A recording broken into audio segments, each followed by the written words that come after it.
Breast cancer అనగా రొమ్ము cancer. మహిళల్లో ఇది కూడా చాలా కామన్ క్యాన్సర్.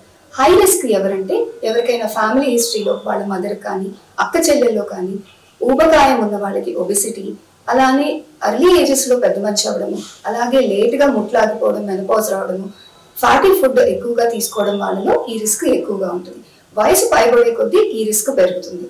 ప్రతి మహిళ 20 నుంచి 39 సంవత్సరాల వయసు వాళ్ళు సెల్ఫ్ బ్రెస్ట్ ఎగ్జామినేషన్ లేదా డాక్టర్తో క్లినికల్ ఎగ్జామినేషన్ 3 సంవత్సరాలకు ఒకసారి, అలానే 40 నుంచి 54 సంవత్సరాల వాళ్ళు సంవత్సరానికి ఒకసారి మ్యామోగ్రామ్ చేయించుకుంటూ, 54 సంవత్సరాలు పైబడిన వాళ్ళు 2 సంవత్సరాలకు ఒకసారి మ్యామోగ్రామ్ చేయించుకోవడం అవసరం.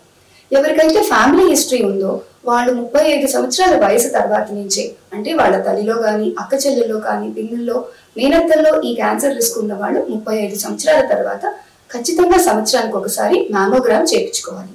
ఈ సెల్ఫ్ బ్రెస్ట్ ఎగ్జామినేషన్ అనేది ప్రతి మహిళ 20 సంవత్సరాల వయసు దాటిన వాళ్ళు నెలసరి టైంలో 5 నుంచి 7 రోజు మధ్యలో, అలానే ముట్లాగిపోయిన వాళ్ళు ప్రతి నెల అదే తారీఖున ఒక 10 నిమిషాలు కేటాయించి అద్దం ముందు నుంచొని ఇలా 2 చేతులు పైగా పెట్టుకొని 2 రొమ్ముల్ని చూసుకోవాలి.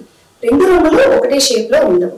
అలా రొమ్ములు చూసినప్పుడు ఈ నిపుల్ అనేది లోపలికి వెళ్ళిపోయింది, అలానే దీని నుంచి ఏమన్నా నీరు కారుతుందా, పాలు కారుతుందా, అలాగే దీనిపైన చర్మం ఏమన్నా ఎర్రగా మారిందా, లేదా బత్తాకాయ కానీ ఆరెంజ్ స్కిన్ అపియరెన్స్ ఉందా, అండ్ ఇలా పట్టుకుంటే ప్రతి ఒక్కటి గడ్డలానే ఉంటుంది. అందుకని చేతులు ఇలా పెట్టుకొని ఈ 3 వేలు కానీ 4 వేలతో ఇలా చెక్ చేసుకుంటూ ఉండాలి. ఇలా చెక్ చేసుకోవడం వల్ల ఈ వార్నింగ్ సైన్స్ కానీ ఏదైనా గడ్డల్లాగా తెలిస్తే ఇమీడియట్ గా డాక్టర్ ని కన్సల్ట్ అవ్వాలి.